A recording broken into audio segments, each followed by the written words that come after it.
সালাম খবর, জানি না কিসের খবর, মনে হয় প্রেমের খবর। আঙ্গ বাইতে আইছে তোমার বিয়ার খবর, খুশিতে পয়সা রইছি খাটের ওপর। বাইরে এখনকার পোলাপান বেজাল খাইয়া আর গিটার বাজাইয়াই শেষ, বাতি জ্বালাইয়াও এদের জৈবন খুঁজা পাওয়া যায় না।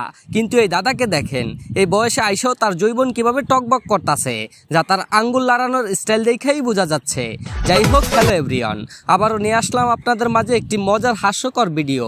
চলুন তাহলে একটা লাইক দিয়ে শুরু করা যাক। মানুষ ভালো হইতে শুনেছি, কিন্তু টিকটকার ভালো হইতে শুনি নাই। বেডি আইছিল ভিক্ষা করতে, আর তাকেও ছাড়লো না তারা।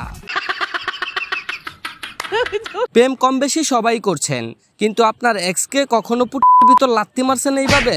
যদি লাত্তি মাইরা থাকেন তাহলে সুবহানাল্লাহ, আর যদি লাত্তি মারতে না পারেন আস্তাগফিরুল্লাহ। দেখো কিস মাইরো না, আমি ওই যে আড্ডের ভিতরে লাগছে, এটার জন্যই তো বলতেছি।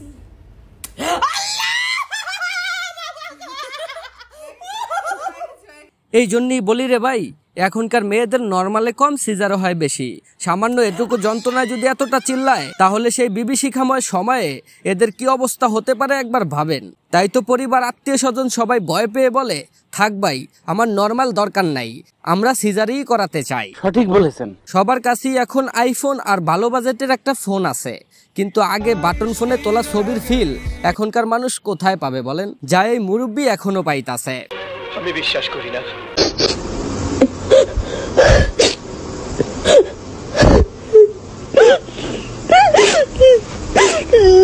বউ যখন স্বামীর ফোন চেক করে আর তার আগলা পিরিতের পেতনিগুলা ধরা খায়, তখন ভাই কম্বল মোড়া দিয়ে শুয়ে থাকা ছাড়া আর কোনো উপায় থাকে না। এ কোনো সাধারণ মেয়ে নয়লা, এ হলো কেরণমালা। বাইরে টিকটকাররা যেভাবে আগাচ্ছে আর যেখানে সেখানে ভিডিও বানাচ্ছে, তাদের জ্বালায় ঘরে বসে থাকা ছাড়া আর কিছুই করার থাকবে না।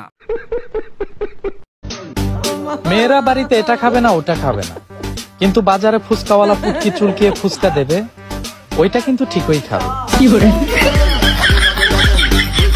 আরে ভাই, না খেয়ে উপায় আছে?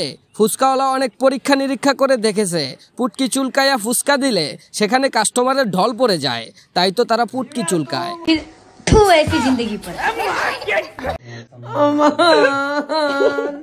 মেয়েটা আয়নায় তাকে দেখছিল, কিন্তু সে বিশ্বাস করতে পারতেছিল না যে সে এতটা সুন্দর। তাই তো একটু বিভিন্ন স্টাইলে অভিনয় করে নিজেকে খুঁজে ফেলো অবশেষে। আচ্ছা বেটে, টিকটকিয়ে হো।